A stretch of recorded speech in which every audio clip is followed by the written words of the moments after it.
Hello and welcome to the channel. So we've got a Fender Vibro Champ XD. So this is 5-watt tube amp. It's like a Fender Champ with effects on, really. So let's just have a look. We've got a gain control, volume, voice. That must be for the effects. I don't know much about these. I know they were made between 2007 and 2012. We've got a treble, bass, effects level and effects select. So I don't know what this is. I've never can't ever remember working on one of these before. Anyway, this amp is in because it's yet another lights up but no one's at home, like the Mighty Mofo we've just looked at. So I'm hoping this will be a quick fix for the customer. He just wants me to get this running. So he's changed the tubes, so we already know it's not the tubes. So it's something a bit more serious than that. So we'll let's just plug it in and just see what we get. Of course, it could be the speaker. Let's just turn it round. In fact, we could test that speaker before we switch on. Would be a good idea. We don't want to be running this with no speaker on, do we? So it makes sense, so we'll test it.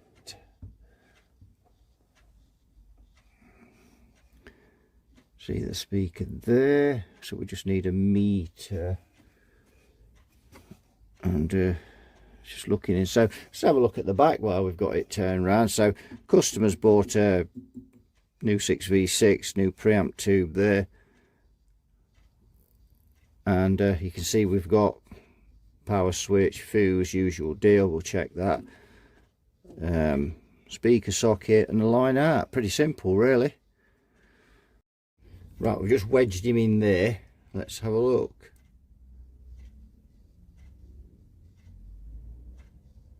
Was it a 4 ohms load? Yep, 4 ohms. Yep, that's okay.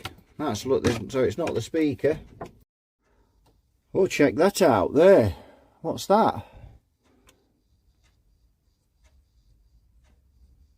Not sure what, unless that's just dropped off the top of the chassis onto there, but it looks a neat pile. So I don't know what that is, but we'll how weird, but we'll hastily get rid of that with the Hoover.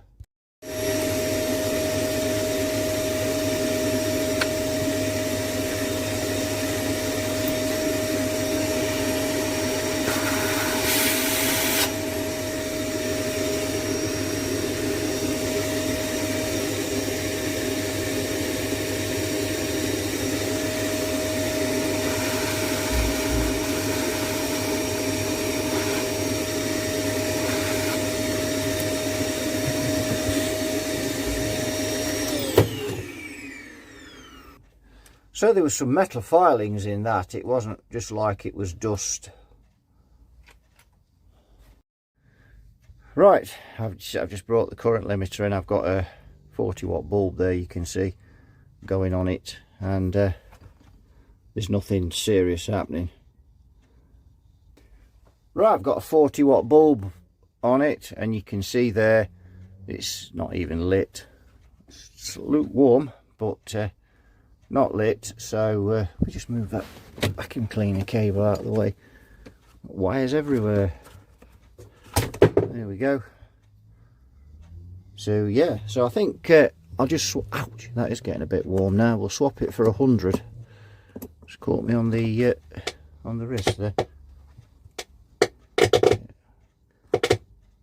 Yeah, so no, we're not drawing any excess current, and I've got it on a test speaker now, so I'm not worried if we damage that speaker. Before we do that, let's get the meter in there and have a let's have a bit of a test round. So that's the output tube there. That'll be the cathode voltage, 16.9. So that's conducting okay. So we got the 200, oh no, Doing it again. Can't get in close enough. It says millivolts. Thinking it says 2 there. 326 plate volts. And 275 on the screen there. Yep, so all those, that looks okay. Let's have a look at this preamp tube. Then, so where are we? Pin 1, that should be, that's it. No plate voltage. Pin 1, pin 6. And oh, we've got plate volts there, so why have we not got plate volts there? We should have, surely. Nothing. Right, I've done a bit more tracing. I just think this section's not being used, this part. And I've started tracing back now. And this part isn't being used because if I go up to here now, let's just have a look. Let's see if we can get in focus. This is not easy. It's not. Let's go into autofocus now and try and get this so we can see it. It's really difficult. This is so tiny, it's so hard to film.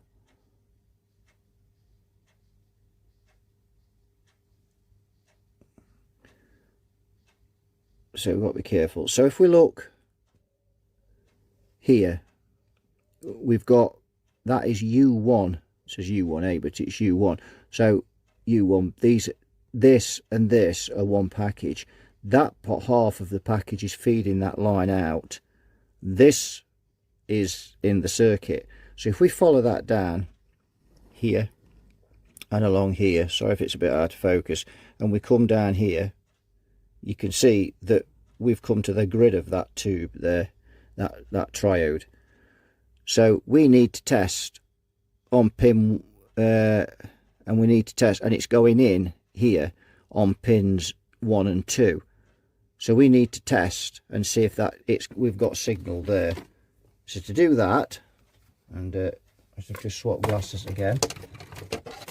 Very difficult schematic. So U1 is here on this, on this chip. And you can see we've got signal there. So that's working to there. So we know that's working. So we've got a signal to there. So if we just try and, so if we just come in again, so now the net, if we go back this time and go back a bit more, so come along this line here, this chip now, which I don't know how well you can see it, but that chip there I see is a TL072 package, and that is this one here that you can't see now because it's out of focus, right, is this one here. So again, if we check there, so that chip's working, that IC is working. So now when we look at the circuit, and again it's just going to be a nightmare to do this, you just have to bear with me because this is so tiny, the schematic. So now we know we've got signal to there,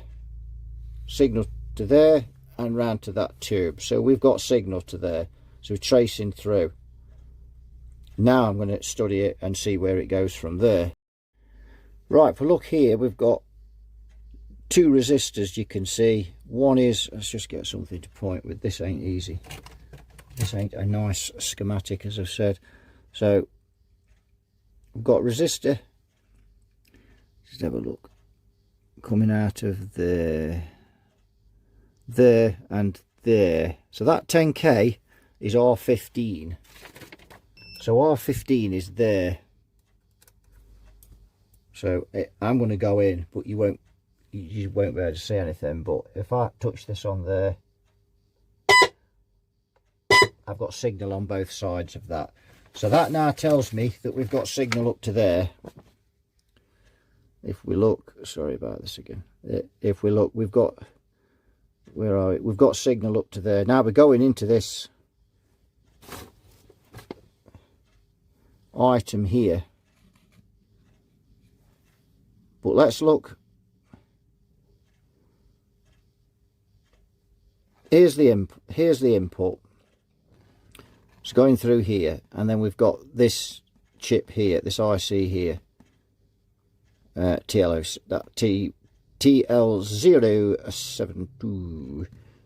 So we need to see if we've got any on there. Now that, focus, there we go. This is getting quite difficult now. RU8. So that one is this one here. You can see here. And I don't think we've got signal there, but we'll check. I'm sure I checked that.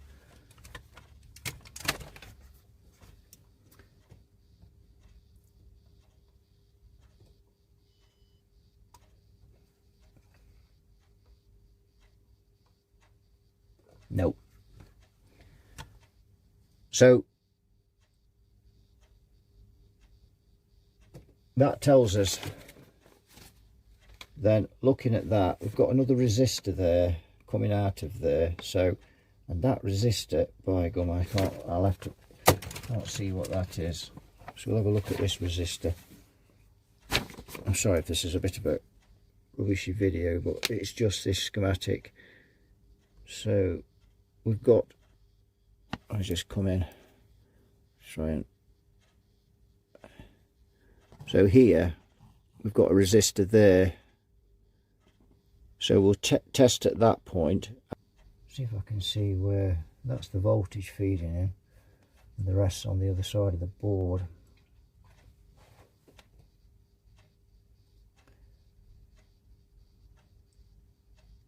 Can't even see the value on it, never mind. R40, that's the 10K. I don't think it's that one. Looks like it says R48. R48, is that 100 ohms? Let's see, shall we? R48 is there. Let's check there's no voltage on it before I put this signal generator on, because I have no coupling cap on there to block the DC. So there's 2.4 volts.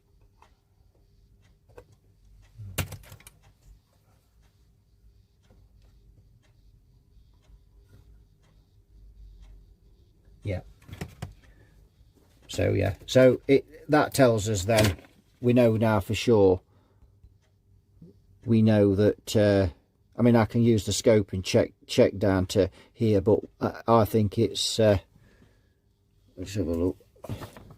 Sorry, I think it's here where we're losing signal, whatever that is. Let's try and get in that clamp there. Right, things are not looking good. So that clamp that we saw on the schematic there is this connector here. Sorry, is the connector there. I've just removed the ribbon from there, and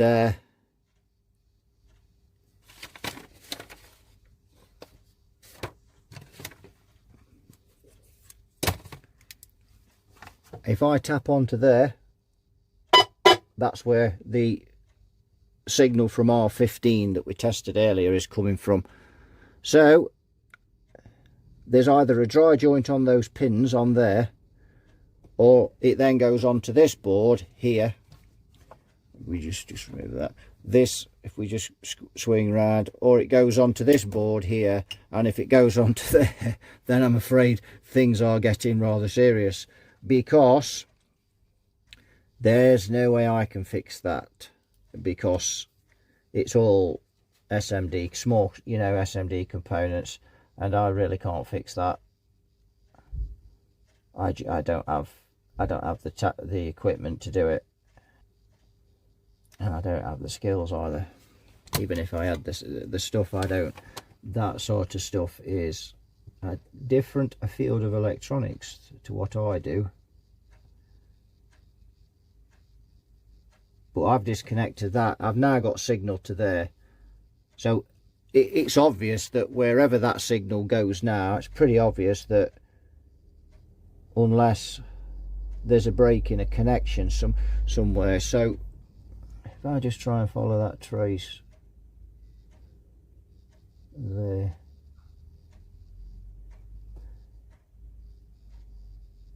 but that's we've traced it back as far as there, so we've got signal there, definitely. Oops, I haven't put the ground on, duh.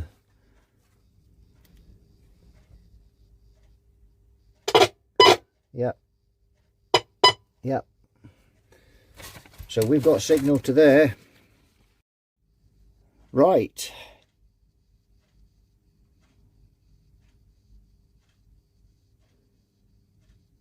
So we've traced it down to this ribbon cable.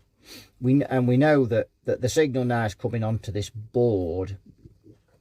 But if I take this off, and now I've got the signal generator plugged into the input of the amp as you would your guitar. So if I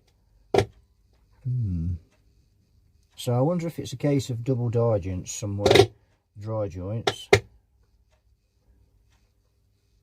because I got it to work for a second as I put this on. No, it won't.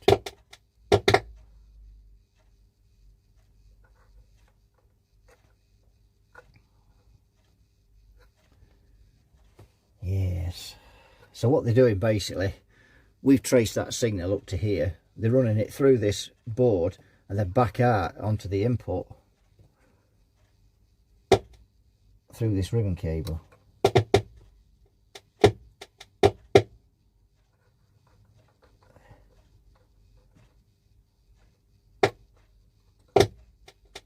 Now, it's not forced to be a dry joint. When I did that, maybe something is intermittent on this board and I'm interfering with the signal here, and maybe that just made it fire up for a second. But I can't get it to work again now. Right, got the board out and I've checked there's no dry joints there. And I've traced the ribbon cable out, which was quite tricky to do, so I did that off camera because it was just, and you wouldn't have been able to see anything anyway because my hands would have been in the way. So I've traced out the ribbon cable, that's absolutely fine. So yeah, it's looking like a component. It is a component on here, so it is on this board. It's not the tantalums, we've tested those. So yeah, it looks like it's one of these ICs, and I've tried this both ways round as well, just to double confirm that and the symptom remains the same. So when we're putting this on here and we're getting some signal through and we're doing this, what that is, it's when some pins are connecting and not the others. So there's a path through there, but that path, you can't work the controls when it's like that, and that's what's causing that. There, when you fully engage all the pins, then the fault appears.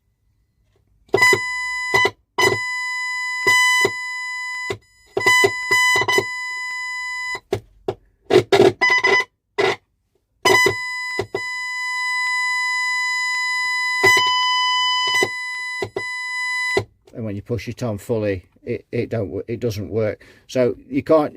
That's just because we've got some pins connecting and not others. That gives you the impression that, oh, there must be a dry joint, but there's not. That's because some pins are connecting and some aren't. Because when you're popping this on, it's going.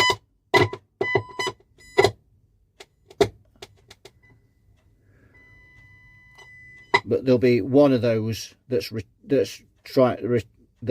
going from here that's not returning because of the signal being faulty there, and that's when it finally gets pushed on properly. Something could be short on there, for example. So once it all connects correctly, that short then comes in and shuts the signal down, and that's what makes me think that it's on this board. But everything's fine up to here. This I've traced out is fine. No dry joints on here. There's no dry joints underneath there. I just know it's this definitely. Right, I've spoken to the customer, just on the handheld. I've spoken to the customer and told him that, you know, there's nothing we can do with it. and he's agreed to let me keep the amp for the bench fee. So we can strip all this out and we can build something into it, a bit of a project. So that's something for you all to look forward to. So you know what I'm going to ask you now, what would be the best circuit to go in here? So obviously a Fender Champ, we just have a volume, and we could get a tone in there. We could have a tone stack in it, but we'd be lacking a bit of gain. So what circuit do you think we could put in here then? Don't get it too complicated though, will you? It's got to be something relatively straightforward, just from a time wise for me. I don't want something that's going to take me a fortnight to build. I did have a bit of a check, to be honest. Let's see if there was a board, and I typed it in and nothing came up, nothing. So there we are. So that'll do it for this one, I'm afraid. So thanks for watching. You all take care, and I'll see you all in the next one. Bye bye for now.